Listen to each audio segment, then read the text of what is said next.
अगर आप इसी रेंज पे मार्क्स ला रहे हो 2 3 4 साल के मेहनत के बाद भी, तो कहीं ना कहीं आपको मेंटली प्रिपेयर होना है कि मेरा जो नंबर है भाई अब ज्यादा इंक्रीमेंट नहीं होने वाला है। अब मेरे को उसी के हिसाब से अपने लिए जो भी अप्रोप्रिएट कोर्सेज है उसी को लुक आफ्टर करना है। लेकिन कहीं ना कहीं उनका जो मार्क्स है वो 250, 200, 300, 350, 400 के इर्द गिर्द अटक चुके हैं। हिंदी में एक वर्ड है जिसका मतलब है लिमिटेशन, जो कि है औकात। और कहीं ना कहीं आप ईमानदारी से अगर मेहनत करोगे, ईमानदारी से अगर पढ़ोगे, खुद के रिगार्डिंग लॉयल रहोगे, तो ये सब कोर्सेज भी आपको 1 लाख के आसपास अर्निंग करके पर मंथ आपको दे देगा। हेलो बच्चों, कैसे हो तुम सभी लोग? आई होप तुम सभी लोग बहुत ही अच्छे हो, बहुत ही मस्त और बहुत ही चिल्ड हो। मैं हूँ आपका दोस्त डॉक्टर मलिक। आज हम लोग इस वीडियो में बात करने वाले हैं कि अगर आपके मॉक टेस्ट में 200, 250, 300, 400 मार्क्स आ रहे हैं और आप इस मार्क्स में स्टक हो चुके हो, आपका जो मार्क्स है इससे ज़्यादा एकदम इंक्रीमेंट नहीं हो रहे, इसके आसपास ही आपका मार्क्स जो है वो आ रहे हैं, और कहीं ना कहीं आपको ऐसा लगता है कि नीट के जो पेपर में आपका मार्क्स इसी रेंज पे आएगा, तो उसके बाद आप लोग क्या कर सकते हो? क्या आपको MBBS ऑप्ट होगा? क्या आपको प्राइवेट MBBS मिलेंगे? क्या आपको गवर्नमेंट MBBS मिल सकता है? कितने मार्क्स पे आपको प्राइवेट MBBS मिल जाएंगे? अगर हमको MBBS नहीं मिला, देन अदर ऑप्शंस क्या रहेंगे? उन सारे तमाम जवाब आपके दिलों में घूम रहे होंगे। तो कहीं ना कहीं ये जो वीडियो होने वाला है ये आपके लिए बहुत ही बेनिफिशियल होने वाला है, आपके उन सारे जवाब को दूर करने में बिल्कुल मदद करेगा। तो चलिए शुरू करते हैं। तो सबसे पहले बात कर लेते हैं कि अगर आप एक फ्रेशर्स हो और अगर आपने नीट में 300, 350, 400 के आसपास नंबर लाए हैं, तो मैं सबसे पहले आपको ये बोल दूं कि आपको इसमें निराश बिल्कुल नहीं होना है। क्योंकि एज अ फ्रेशर अगर आपको 300, 250, 400, 450 मार्क्स आ रहे हैं तो ये बहुत ही ज़्यादा अचीवमेंट है। क्योंकि आप इस एग्ज़ाम को फर्स्ट टाइम दे रहे हो, आपको बहुत ज़्यादा कुछ सीखने को मिलता है, आपको एक्सपीरियंस होता है। उसके बाद जब आप इस एक्सपीरियंस को गेन करके 1 साल ईमानदारी से ड्रॉप लगा के अच्छे से प्रिपरेशन करते हो, मेहनत करते हो, आपका जो मार्क्स है वो ऑलमोस्ट डबल या ट्रिपल हो जाता है। आपका जो मार्क्स पहले 300, 350, 400 में स्टक हो गया था, वो ऑलमोस्ट 600, 650 के आसपास आराम से आ ही जाएंगे। तो आपको बिल्कुल निराश नहीं होना है। जो भी फर्स्ट टाइम नीट दे रहे हैं, जो भी फर्स्ट टाइम अटेम्प्ट कर रहे हैं, मैं उन सारे बच्चों को बिल्कुल बोलूँगा कि आप लोग ज़रूर एक बार सेकंड अटेम्प्ट कीजिए, ईमानदारी से अटेम्प्ट कीजिए, ईमानदारी से प्रिपरेशन कीजिए, बिल्कुल निराश ना होइए। क्योंकि ये जो है ये कहीं ना कहीं आप एक पॉजिटिव साइन ही है। ठीक है। दूसरा जो कैटेगरी आता है दैट इज़ ड्रॉपर्स। वो ड्रॉपर्स जो 2 3 4 साल से मेहनत कर रहे हैं, लेकिन कहीं ना कहीं उनका जो मार्क्स है वो 250, 200, 300, 350, 400 के इर्द गिर्द अटक चुके हैं। उनका जो मार्क्स है वो बिल्कुल ना इंक्रीमेंट होते हैं और ना ही ज़्यादा डिक्रीमेंट होते हैं। उनका जो मार्क्स है वो सैचुरेट हो चुका है। तो देखो, हिंदी में एक वर्ड है जिसका मतलब है लिमिटेशन, जो कि है औकात। आपको अपना लिमिटेशन मालूम होना बहुत ही ज़्यादा ज़रूरी है। अगर आप इसी रेंज पे मार्क्स ला रहे हो 2 3 4 साल के मेहनत के बाद भी, तो कहीं ना कहीं आपको मेंटली प्रिपेयर होना है कि मेरा जो नंबर है भाई अब ज़्यादा इंक्रीमेंट नहीं होने वाला है।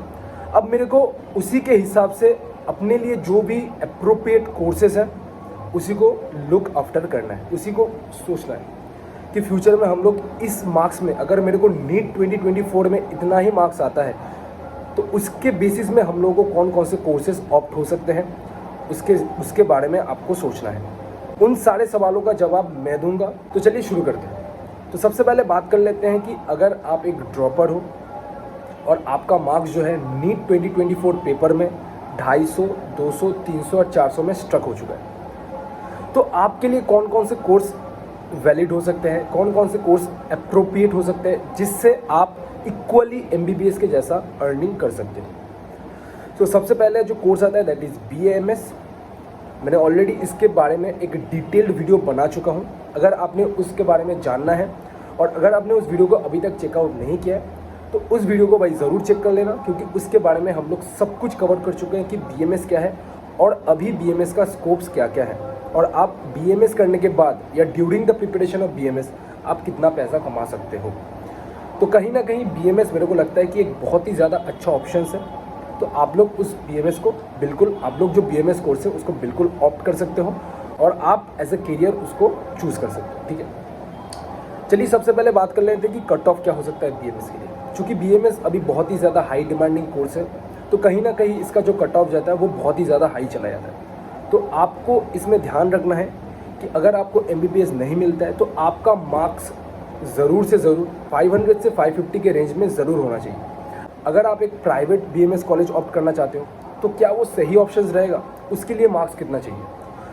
तो बिल्कुल आप कहीं से भी BMS करो, आइदर गवर्नमेंट या private, it doesn't matter. At the end of the course वो डिग्री मैटर करता है। ठीक है, दूसरा कट ऑफ क्या रहता है, कट ऑफ क्या जाता है, कट ऑफ आप क्वालिफाइंग मार्क्स भी लाओगे तो आप प्राइवेट में एडमिशन ले सकते हो, लेकिन आपको जो क्वालिफाइंग मार्क्स है वो आपको ज़रूर से क्लियर करना पड़ेगा। दूसरा जो कोर्स के बारे में बात कर सकते हैं that is BSc nursing. BSc nursing एक ऐसा कोर्स है जो आप करने से आपको 100% जॉब मिल जाता है। आप चाहे वो मेल नर्सिंग हो या फिर फीमेल नर्सिंग हो, हालांकि फीमेल नर्सिंग का स्कोप ज़्यादा है as compare to male nursing, लेकिन आप 19-20 मान के चल सकते हो कि आप आइदर मेल और फीमेल अगर आप लोग नर्सिंग करोगे तो आपको कहीं ना कहीं 99.9% जॉब एकदम मिल जाते हैं। तो बिल्कुल आप BSc नर्सिंग को भी एज ए करियर ऑप्शन आप लोग चूज़ कर सकते हो। इसके साथ साथ बहुत ही बच्चों का एक सपना रहता है कि हम लोग डॉक्टर अपने नाम के सामने लगाना चाहते हैं, तो हम लोग BSc नर्सिंग नहीं करेंगे। तो इन दैट केस मैंने आपको ऑलरेडी बता चुका हूँ कि बहुत सारे ऐसे कोर्सेस है अदर दैन MBBS जिसको करके आप अपने नाम के सामने डॉक्टर लगा सकते हो। सबसे पहले आ गया BMS, BHMS, BSMS, BUMS। ठीक है, तो ये सारे कोर्सेज करके आप अपने नाम के सामने डॉक्टर लगा सकते हो और कहीं ना कहीं इनका जो स्कोप है वो बहुत ही ज़्यादा हाई है। इसको छोड़ के भी बहुत सारा कोर्सेज है like D pharma, B pharma, BPT, physiotherapy, BMLT, paramedical courses, जिसको करके आप अपना फ्यूचर बना सकते हो। और कहीं ना कहीं आप ईमानदारी से अगर मेहनत करोगे, ईमानदारी से अगर पढ़ोगे, खुद के रिगार्डिंग लॉयल रहोगे, तो ये सब कोर्सेज भी आपको 1 लाख के आसपास अर्निंग करके पर मंथ आपको दे देगा। ठीक है, तो देखो लास्टली वीडियो ख़त्म करने से पहले यही बोलूँगा कि इरेस्पेक्टिव ऑफ द रिजल्ट, मैं एज ए काउंसिलर या फिर सीनियर मैं आपको सिर्फ रास्ता दिखा सकता हूँ, मैं आपको कोर्सेज़ के बारे में बता सकता हूँ, लेकिन कहीं ना कहीं जो फाइनल डिसीजन मेकिंग रहता है वो एक स्टूडेंट के ऊपर ही रहता है, क्योंकि जो लाइफ है वो उनका लाइफ है। लेकिन हम लोग क्या कर सकते हैं, उनको रास्ता दिखा सकते हैं। हम लोग क्या कर सकते हैं, कोर्सेज़ के बारे में डिटेल्स में बातचीत कर सकते हैं, उनका क्या स्कोप्स है, कितना क्या कट ऑफ है, सैलरी कितना मिलता है, जॉब वैकेंसी क्या है, उनके बारे में हम लोग बात करते हैं। लेकिन जो एक डिसीजन मेकिंग है वो एक स्टूडेंट को अल्टीमेट बनाना होता है। तो आई होप ये वीडियो आपको बहुत ही ज़्यादा इन्फॉर्मेटिव लगा होगा। अगर चैनल पे नए हो तो चैनल को ज़रूर सब्सक्राइब कर देना, क्योंकि ऐसे ही बहुत ज़्यादा इन्फॉर्मेटिव वीडियो हम लोग फ्यूचर में भी लाते रहेंगे।